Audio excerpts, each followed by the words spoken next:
Hello students, welcome back to your favorite channel Learning Point. Yesterday we saw part 1 of necklace chapter 1.5 unit 1 of 9th standard. Now today this is the part 2nd. If you did not watch part 1, you must watch it. It is there and the link is there below in the description box. Now this I will continue with the second part of the necklace and we'll complete the story today. Finally, you might be waiting for what happened in the story at the last. So they started, see, they just lost that necklace and now they want to find it. And suddenly, if something is lost and it belongs to somebody else, then each and every person in the house is worried about it. Same thing was happening with them also, and they were too much worried. They found everywhere, here and there, in the dress, in the folds, in the clock, pockets, everywhere. Now here clock, it means C-L-O-A-K. It is a clock. Clock means it is a garment only, like it is worn above the clothes. Net type जो एक कपड़ा होता है उस type में होता है ये. Neck, around neck, it is very tight but it does not have a sleeve, so it is basically a sleeveless jacket type covering. उसे cloak बोलते हैं. And they just found everywhere, each and everywhere, and they could not find it. Now they just husband, he started asking the wife whether she is sure that it was there in the hall also with them or not. Hall में था भी या नहीं, या फिर कुछ और कहीं और गुम गया है. So she said yes, it was there in the ministry because she had already touched it many times to cross check it. Maybe हो सकता है streets पे कहीं गिर गया हो, but streets, if it was had fallen on the streets, then they would have heard the voice, because there was nobody in the street at 4 o'clock in the morning. It was all silent, so they could have heard it also. But since they did not hear it, so they thought that it might have fallen in the cab only. तो अब obvious है cab का number इन्होंने लिया नहीं था. So they did not know the person, they did not have the number of the cab nor the person, so they could not find it also. The husband, he put on his clothes back and he went again. He told that I'll walk through the whole route where we were, and so he left the house. And this girl, Mathilde, she was in her ball dress for the whole night and she was gone literally blank, because उसे पता ही नहीं था कि आगे क्या करना है, क्या होने वाला है, वो कैसे वापस return करेगी and all. And the husband, he returned at 7 o'clock in the morning and he still did not found anything. Now they went to the police. They put the ads in the newspapers, they offered rewards also for that. They went to the cab company also, and everywhere they could go and find that. With a hope they went there. Now they did not find anything. They waited for the whole day, they still did not find anything, and they were in a very frightful disaster that what had happened, how we are going to return it. Now Lucille, he returned in the evening, and after all these things he was still hollow, pale figure, and he did not found anything till now. And this, she said that what we can do now next. Now the husband, he suggested that you just need to write a letter to your friend. तो wife को suggestion देता है कि अपनी friend को एक letter लिख दो कि उनका जो नेकलेस था वो टूट गया है और मैंने रिपेयरिंग के लिए दिया है. तो जैसे जैसे हस्बैंड ने बताया, डिक्टेट किया, वैसे ही वाइफ ने लिख के उसे दे दिया फ्रेंड को. And this was the way they were getting some time. तो थोड़ा टाइम चाहिए था उन्हें ढूंढने के लिए वो, और इसके लिए इस तरह से उन्हें थोड़ा सा टाइम मिल गया ढूंढने के लिए. Further they started on again searching for the jewel over here. And after some days, when this lady, 1 week, after 1 week of searching here and there, तो पूरा एक हफ्ता उन्होंने काफ़ी हद तक ढूंढ लिया, जितना कर सकते थे पूरी कोशिश कर ली. नहीं मिलने के बाद में वाइफ जो थी मैथड, वो अपने हस्बैंड को बोलती है कि चलो ठीक है, अभी फाइनली हमें ये सोच लेना चाहिए कि अभी ये नेकलेस हमें वापस नहीं मिलेगा, लेकिन अब हम इसे रिप्लेस करके उसे कैसे दे सकते हैं, ये ज़्यादा इम्पॉर्टेंट है. Now they were searching this. तो ये लोग हर एक ज्वेलरी शॉप में जाते, they went each and every shop and still they did not find a similar piece over there.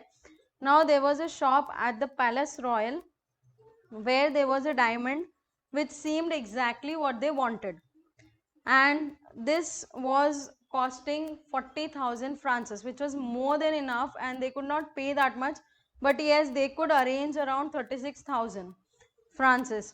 तो हस्बैंड जो है वो ज्वेलर से बात करता है, उन्हें बोलता है कि 3 दिन तक आप रखिए, मैं थोड़ा सा अरेंजमेंट कर लेता हूँ और उसके बाद में मैं ये लेके जाऊंगा.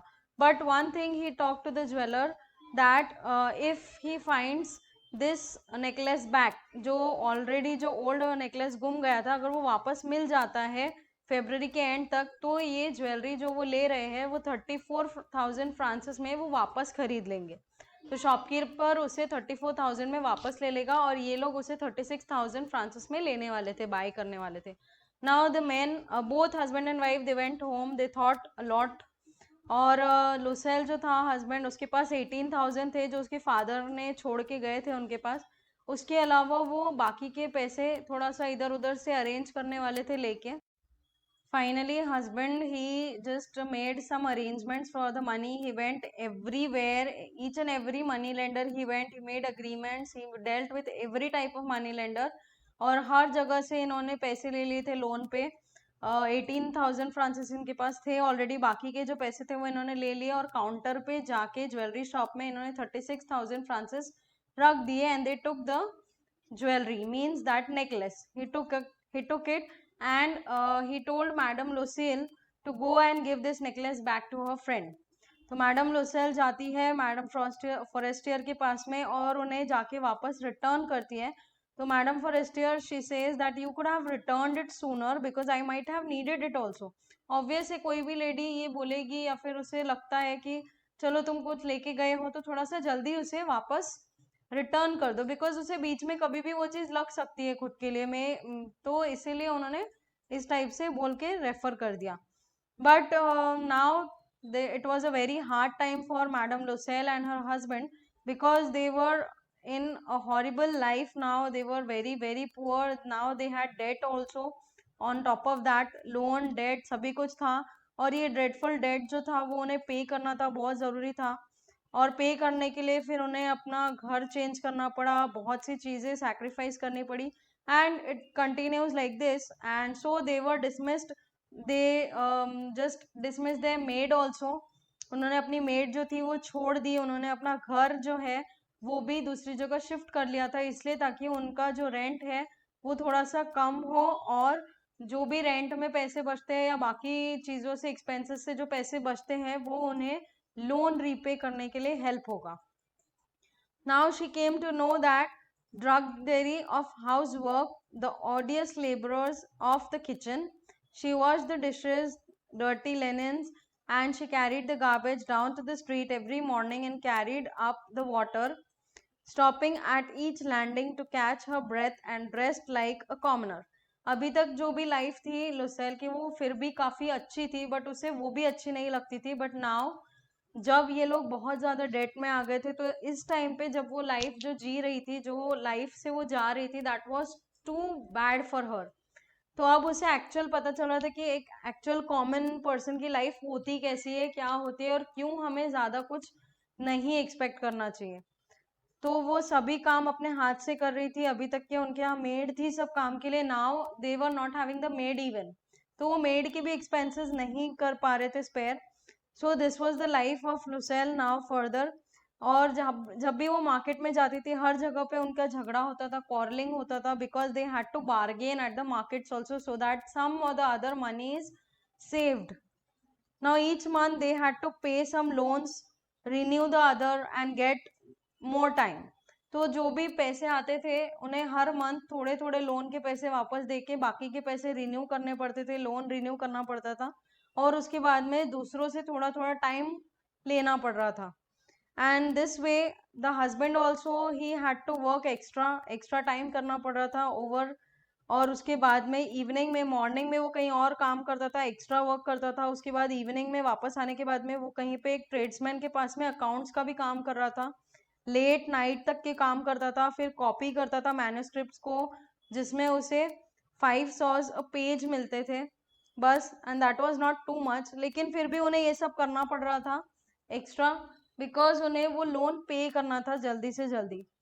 Now at this life lasted 10 years. Obviously ये सब करते करते 10 साल निकल गए At the end of 10 years they had to pay off everything, even the interest. तो 10 साल के अंदर अंदर उन्हें ये सभी कुछ लोन पे करना था, प्लस उसका इंटरेस्ट जो था लोन का वो भी. And they did that. Now madam Lucille, she looked old now. Obvious है, जब भी कोई पर्सन काफी टाइम तक के एकदम टेंशन में स्ट्रेस्ड आउट रहते हैं तो उनके बॉडी पे फिजिकल इफेक्ट काफी ज्यादा पड़ते हैं, and that is looked by the age also and the face also. And this was same thing with Loisel also. 10 साल ये लोग काफी टेंशन में, काफी बुरे टाइम से गुजरे थे, तो उसके फेस पे काफी अच्छे से दिख रहा था कि वो ओल्ड हो रही है काफी ज्यादा. जबकि उसी के साथ के जो बच्चे, जो उसके फ्रेंड्स थे, वो इतने ज्यादा ओल्ड नहीं लग रहे थे. नाउ एक दिन ऐसा आया जब वो सोच रही थी बैठे बैठे कि यार काश मैंने वो नेकलेस नहीं घुमाया होता, मुझसे नहीं घुमा होता तो क्या होता. लाइफ कितनी स्ट्रेंज है, बहुत फिकल है. बहुत एक मिनट, एक लिटिल मिनट, एक सेकंड भी काफ़ी है लाइफ इधर या उधर होने के लिए, लाइफ में सेव होने के लिए या लाइफ में पूरा रुइन होने के लिए. Now one Sunday when she was walking in the Champs, Alice suddenly she saw Madame Frostier, still young, still beautiful and still charming. Obvious है मैडम फॉरेस्टियर को कुछ भी टेंशन नहीं था. She was very good at home, very nice, and उनको ऐसा कुछ खास इसकी जैसी लाइफस्टाइल का इतना ज़्यादा ये नहीं था क्रेज एंड ऑल. जो भी उनके पास था, she was very good at that, very much enough with that. तो इन्होंने मैडम फॉरेस्टर को देखा, उनकी फ्रेंड थी उनके साथ की, वो बहुत ज़्यादा अच्छी दिख रही थी, एकदम ब्यूटीफुल, बहुत चार्मिंग दिख रही थी, यंग चार्मिंग. लेकिन वही मैडम लुसेल ये बहुत ज़्यादा इमोशनल हो गई, क्योंकि उन्हें लग रहा था यार मैं बहुत ज़्यादा ओल्ड दिख रही हूँ, ये कितनी अच्छी दिख रही है, यंग दिख रही है, मेरे साथ की मेरी फ्रेंड है, हम सेम एज के, लेकिन उसमें और मुझ में कितना फ़र्क दिख रहा है. And she felt emotional. She should she speak to her. अब ये सोच रही थी क्या मैं उससे बात करूँ या नहीं करूँ, क्या होगा. फिर उसने सोचा yes of course I should talk to her, क्योंकि ऑलरेडी उन्होंने सभी लोन्स पे कर दिए थे, उनका नेकलेस दे दिया था, सब कुछ हो गया था जो होना था वो. लेकिन अब वो सोच रही थी कि हाँ मुझे बात करना चाहिए, she is my friend after all. So she talks to her. She went up to her and she says good morning Jenny. And the other, astonished to be addressed so familiarly by this common woman, did not recognize her. Now she stammered. Obvious है madam Forestier जो थी वो काफ़ी time हो गया था, almost it was 10 years when she had not seen her. तो 10 साल के बाद में वो उसे देख रही थी, उसे सिर्फ उसकी आवाज़ थोड़ी जानी पहचानी थी, बाकी वो उसे फेस से, कॉमन ड्रेस से, दिखने से कुछ भी नहीं पहचान रही थी, क्योंकि वो काफ़ी ज़्यादा ओल्ड दिख रही थी 10 साल में. लेकिन but madam I don't know you, तो वो सीधा स्ट्रेट वे बोल देती है कि ma'am I don't know you, who are you, क्योंकि वो उसे नहीं पहचानती है. शायद आप बाई मिस्टेक मुझे कोई और समझ रही होंगी. तो वो बोलती है no no I am Mathilde Loisel. तब उसे समझ में आता है okay she is my friend, okay her friend uttered a cry. तो वो उसे मतलब देख के बहुत ज़्यादा इमोशनल हो जाती है और वो बोलती है oh my poor Mathilde you have change so much, तुम कितना चेंज हो गई हो. तो उसे देख के समझ में आ जाता है फ्रेंड को कि हाँ मे बी हो सकता है कि इनको थोड़ा सा हार्डशिप्स होंगे, बुरा टाइम चल रहा होगा. And so she said oh Mathilde you change so much. Now after her friend says this, she says, Mathilde, she says that yes, I have some hardships, hard times. जब last time मैंने तुम्हें देखा था मेरे साथ में बहुत सारी मिसरीज हो गई थी, बहुत सारी प्रॉब्लम्स हो गई थी, but she says that it was because of you. तो वो उसके ऊपर ब्लेम करती है, उसकी फ्रेंड के ऊपर, फॉरेस्टर के लिए, कि वो तुम्हारे वजह से था जो मुझे इतना सब हार्डशिप्स फेस करना पड़ा. So Forestier she says me how can that be, क्योंकि ऑब्वियस है वो कुछ भी नहीं करती है. प्रॉब्लम जो रहती है वो लुसेल जो थी उन्होंने अपना जो लेके गए थे वो वहाँ से नेकलेस फ्रेंड के पास से, वो लूज हो जाता है. She was having the problem that she lost it. ठीक है, उनकी फ्रेंड की वजह से कुछ भी प्रॉब्लम नहीं था. So she was astonished and she says why what did I do? And now she says that you remember that diamond necklace that you lent me to wear to the ministry party. So she says yes I know, I remember well, but well I lost it. तो अब उसे पता चलता है कि वो उससे गुम गया था, she lost it. तो उसकी फ्रेंड पूछती है what do you mean you brought it back to me and you gave me also. तो अब फॉरेस्टियर को पता नहीं होता है कि वो जो नेकलेस था वो दूसरा नेकलेस था. She thought it is exactly same, it might be the same one. और उसने ज़्यादा बॉदर भी नहीं किया।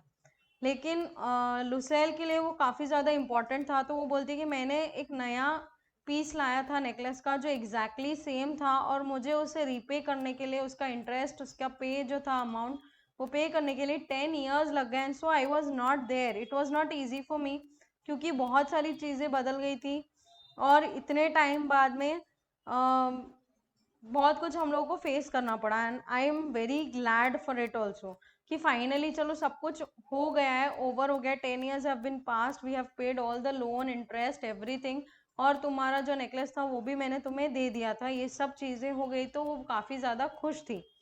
फिर मैडम फॉरेस्टियर जो थी वो बहुत ज़्यादा एकदम स्टंट थी, क्योंकि उसके लिए इससे ज़्यादा शॉकिंग चीज़ नहीं हो सकती थी।